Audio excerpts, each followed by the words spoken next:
Hey everyone, this is the second video for this first week of our fifth and final unit in Principles of Persuasion. The video that precedes this one is on Marshall McLuhan, but that video is one that I created about a year or so ago for a different class. Instead of re-recording that, I just kind of edited it in its most useful, relevant version for this class. There isn't a ton of discussion about persuasion explicitly in that one, but there is a plenty of discussion about like influence and shaping and this business of affordances, which we are now going to talk about. So I think the persuasion kind of aspect of McLuhan is pretty clear to see. If not, this video should make everything, I think, pretty direct and understandable from the perspective of persuasion and technology and thinking about media technologies and their persuasive dimensions. But what we're doing now with this new reading by Davis, that's this book right here. It's called little guy, just a little book, but it's good press, MIT press. It's How Artifacts Afford. So this is a little book that I discovered a while back on this business of affordance theory. I've been hearing about affordance theory now for quite some time, have been intrigued by it, have wanted to learn more about it. But every time I do some snooping around for, research and scholarship on affordance theory, I don't find much that's really like robust and like this is what you need to know. But then I came across this little book by I think she's an Australian like sociology of technology type scholar, maybe even an anthropologist, not a communication scholar, but saying great things about the kind of persuasive and communication dimensions of artifacts, which covers the whole kind of range of objects, technologies. Artifact is a general way of talking about a thing, right? So the reason I love this reading so much, and I do really love it, first it extends McLuhan, I think, brilliantly in terms of like making McLuhan's insights more practical, right? So she's giving us a kind of a language and a vocabulary with which to do a kind of McLuhan-esque analysis of a medium or of a technology or of a thing, an artifact, an object. But she's helping us with better language and better kind of more specific things to be looking at. So I see it as a follow-up. But also it's so good because it's simple. The language is simple. The examples are simple. Everything in here is nice and clean and clear. And yet the theory itself covers, I think, an enormous range of important stuff. Now, she's thinking about artifacts here. And again, an artifact is like, here's an artifact. This is like a broken measuring tape that fell off my desk the other day. That's an artifact. Let's see. Drink coasters, artifacts. Oh, here's a good one. This is a good media technology. Sticky notes. Think about, we'll get into this kind of stuff. But all of these things have kind of agential powers. They have potential to shape us, how we do things, how we use things. They might make things easier, but they can also make things a little bit more challenging in some ways. The point is that they're all artifacts, they're all specific kind of objects and things that we use and interact with. And we want to be thinking about the persuasive dimensions of this kind of stuff. Now, quickly, let me just say, this is the final unit of our class, our entire semester on persuasion. And as I've said many times, pretty much each week, we're moving from a place at the beginning of the semester of thinking about persuasion in its most obvious, explicit, identifiable forms, arguments, debates, logos type stuff, right? And as we've proceeded, we have gone a little bit more subtle, a little bit more nuanced. Last unit, we were looking at things like narratives. A lot of you said in the attest that you really enjoyed that narrative stuff. And I'm glad because here we are as communication and rhetoric students and scholars, and we want to be attuned to the stuff that's kind of working on us all the time, and narratives are a huge part of that. So we're just kind of pushing further along with this kind of set of considerations to be thinking about how the world that we inhabit, our everyday movements and things we're doing and places we're going and stuff we're using and adopting and engaging with, how it's all exerting suasory influence or persuasive force on us. Now, I should probably also say that at this point in the semester, we're moving away from persuasion, sort of the way we might think about that as like, this is me trying deliberately to persuade you, and that's you knowing that I'm doing it, and here we are, and we're kind of consciously engaged in this thing. Now we're moving more into the realm of like the stuff that's really hard to see, the stuff that we don't normally think about. The design of these things might not be intentionally to persuade, but, and here I'm thinking about Berdichevsky and Neuenschwander, if I got those right, the captology ethicist essay, where they were thinking about the question of responsibility, and they want to sort of suggest that the designers of technologies, whether they be computing technologies, whether they be material artifacts, right?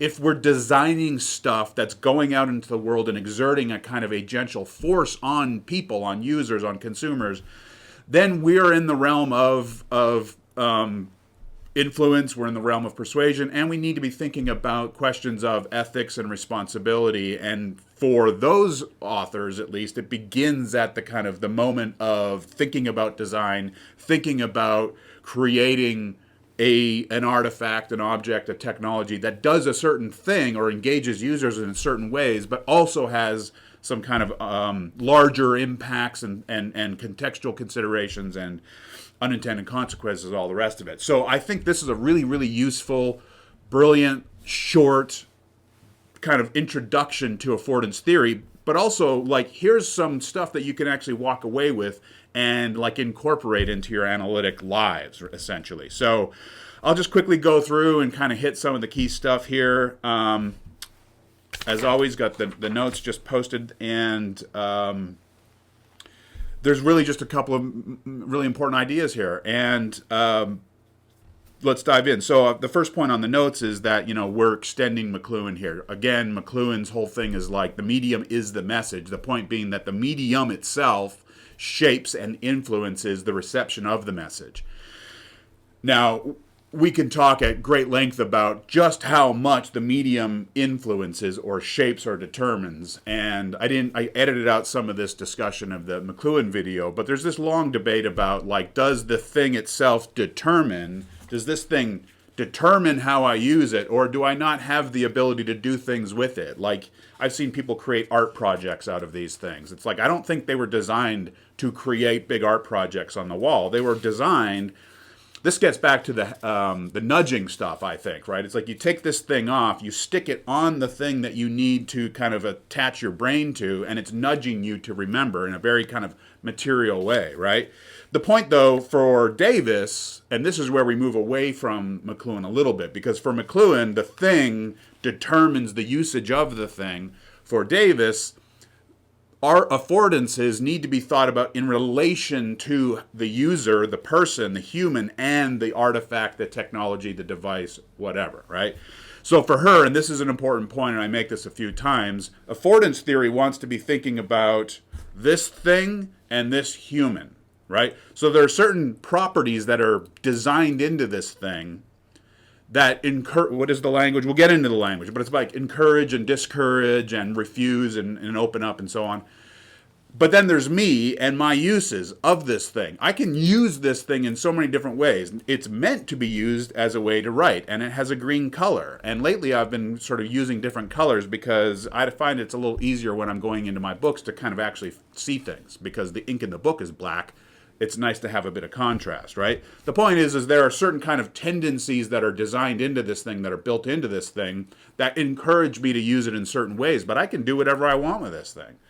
You can break it apart and turn it into a pea shooter or whatever, right? So some scholars out there disagree with McLuhan because they want to say that it's all that matters is what we do with artifacts, technologies, devices. The device itself is basically a passive, inert thing. What matters is what we do, we humans do with it. McLuhan says, no. The thing itself essentially determines, encourages, tells you how you're supposed to use it, and also how you're supposed to like live with it, right? It's a big debate in media theory. We won't want to kind of get in there. I just want to like flag it and note that Davis's perspective is one that I really like because it takes into account both. It takes into account the kind of the design elements built into an artifact, a thing, a technology, and it also is thinking about the human side of it, and also the social and cultural and contextual and political side of it, and how all of these things are coming together in that kind of human artifact engagement. So here's another one. This one's big and heavy. This is the kind of stapler that you have to have like on your desk because it's so big and clunky, but it can get through like more pages than I can get through with the usual stapler. It can only get through 5 or 10 pages, and it's annoying. You can put it in your backpack, but you just can't staple much, right? The point is like you take the thing, the technology, the artifact, and you take the human, and she's really interested in that kind of moment, right? So when we're talking about persuasion, we're talking about the stuff that's built into the artifact, designed into it. If you want to think about in like rhetoric language, the inventional kind of considerations that are going into, we can call this a text. We can actually be talking about a text here. We can talk about a speech. We can talk about an essay. We can talk about a YouTube video, right? Whatever. The thing is, there's a kind of inventional design component. It's like, this is what I hope becomes of this thing, but then you have the humans coming into it, and you can never guarantee, right? You can get all the best actors together on earth and get the best screenwriters and the best directors, and you can throw billions of dollars at a movie and send it out into the world, and you've designed it and you've inventionally created this thing that's meant to be this blockbuster, and it can flop, and this does happen sometimes, right? So the point is there's all this design and intent and purpose that's kind of built into the artifact. But then the humans come into it and they use it and they engage with it, and now everything is all about this engagement, right? That's what I love about her essays, because she wants to be thinking about that coming together. So I wonder if anyone out there has actually seen or used the locked carts. She calls them a trolley because she's Australian, but we call them shopping carts, the things that you push around and you put food in. And when I go home to visit my mom, and which we will be doing soon, going up to Kelowna for Christmas, I'm very excited. Haven't been up to Canada for Christmas in quite a while because of the pandemic. But anyway, when we go up for Christmas, of course, I'm the food guy. I prepare all the meals. I love it. It's my favorite thing. I do all the shopping. I plan for days. I create lists. I get people helping me, and it's just fun time. It's my favorite thing. And when we go to certain grocery stores, all the carts are tidily arranged together because they have these chains that connect the handle of one cart to the I can't actually remember how it goes. But anyway, there's like a little chain that connects one cart to the other behind when you're sliding it in, right?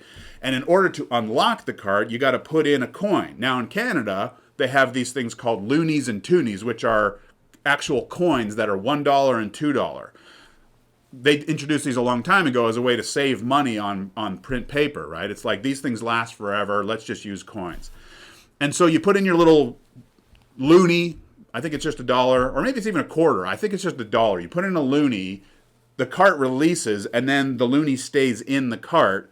You use the cart, you take the cart to your vehicle, you unload your groceries, and chances are you want your loonie back. So then you take the extra 20 seconds and you walk the cart back to the others, and you lock it back in, and out springs your coin. You put it back in your pocket. So you never actually pay for the cart. You just kind of use a coin as collateral, which is what she says, to kind of rent the thing for an hour or whatever, and then you return it. And it's just so fascinating what you're able to accomplish, you being the store owners or the cart owners or whatever, because these carts get broken, they get left out in the parking lot all over the place. People take them, they'll just like walk their groceries back to their apartment, they'll steal them, they'll resell them. I think cart expenses are major for a lot of grocery chains.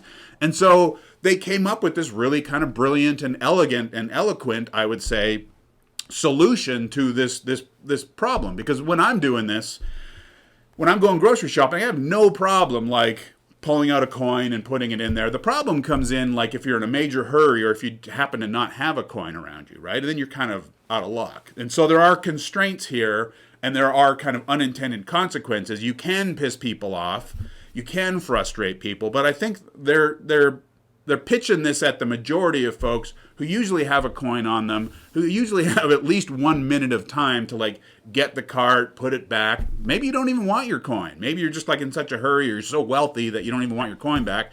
I wonder if how many people have come and gotten a free dollar from like some person who just left it behind. In any case, there's all of these agential possibilities that are designed into the technology that become realized when users walk up and grab the thing and actually do it or don't do it, right? But the point is that coming together. So affordances is all about the kind of specific mechanisms, the specific technological features, you might say, of an artifact, of a technology, a device, an artifact, or whatever. And to grab anything, what are the mechanisms that make this thing unique? It's very big and heavy, so it can hold a lot, and it stays cold for like 12 hours, even in a hot car in the middle of the summer. So these are like features of the thing, right? And so there's lots of positive properties that are built into this, but it's also really difficult to lug around. It's unsightly. It's a pain in my butt sometimes. It falls. It bumps things.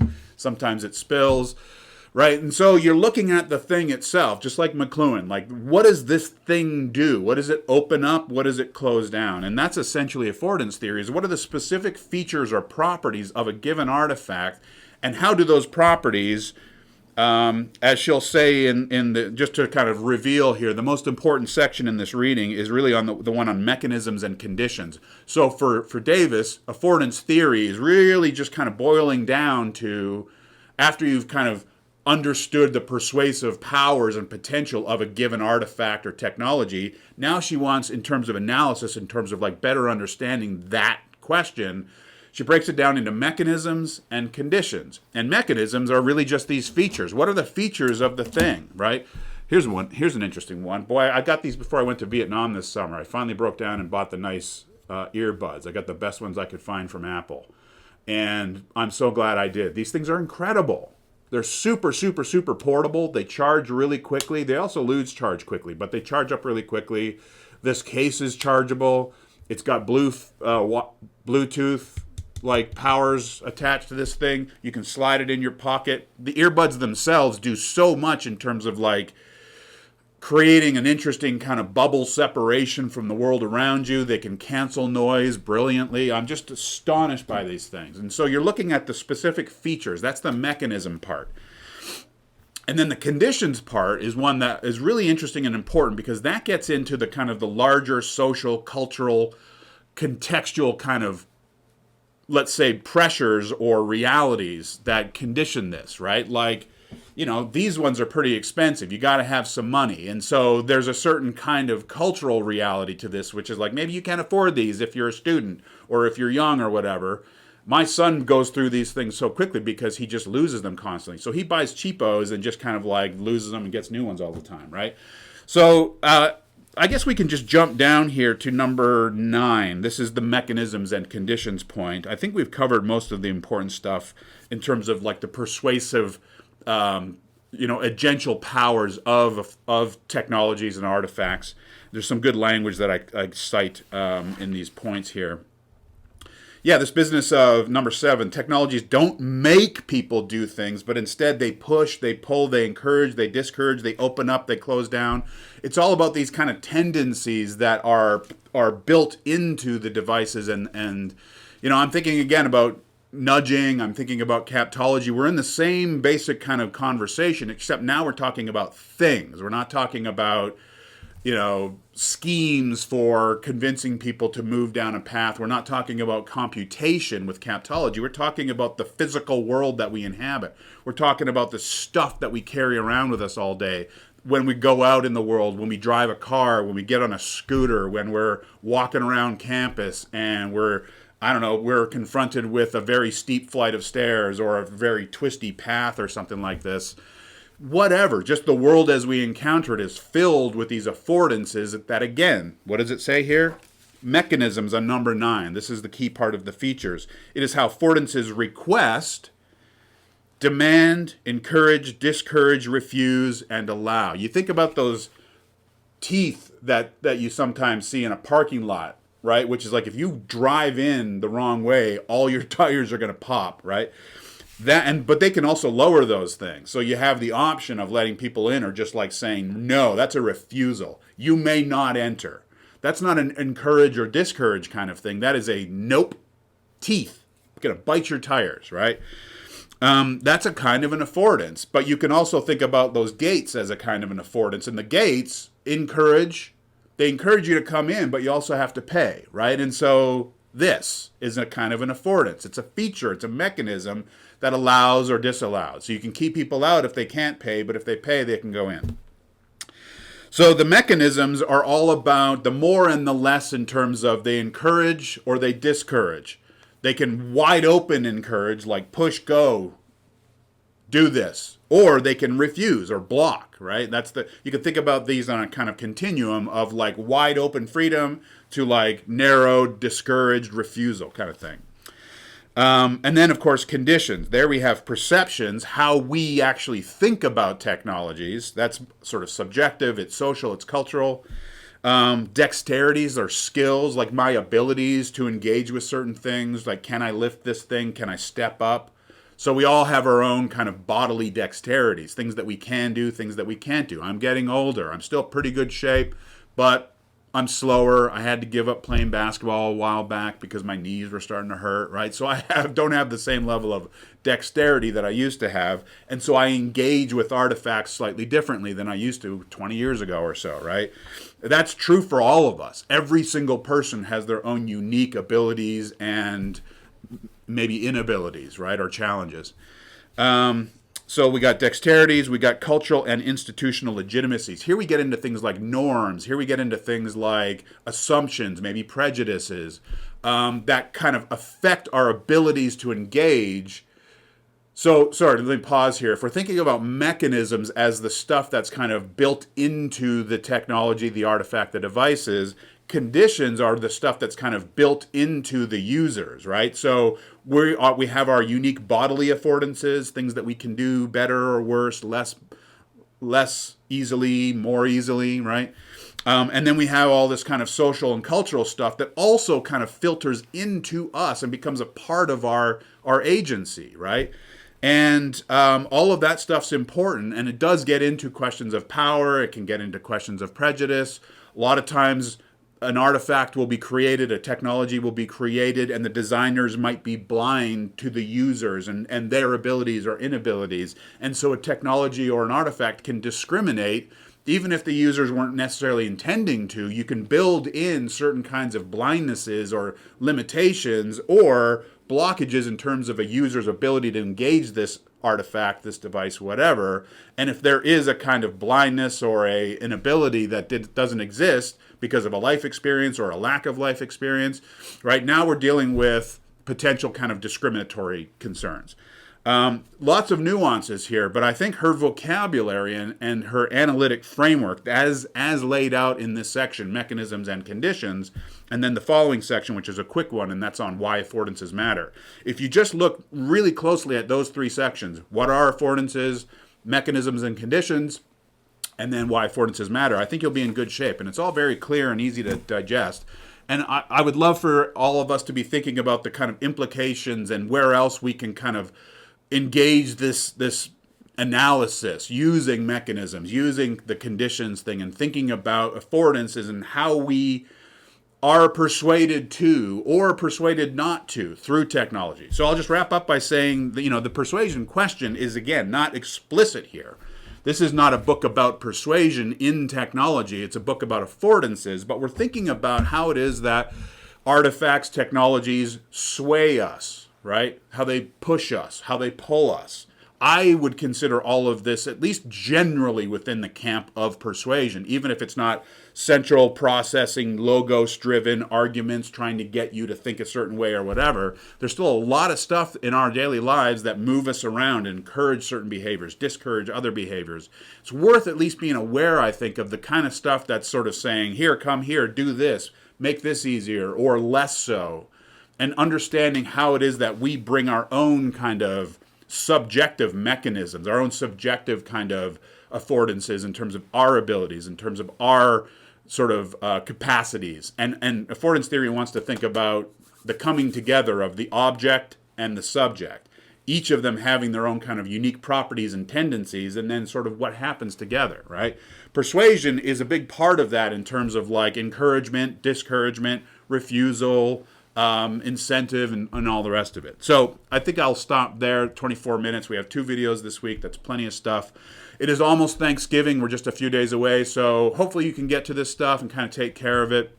At some point throughout Thanksgiving, try to think about affordances. You're going to be in the kitchen. You're going to be using equipment. You're going to be using all this different stuff.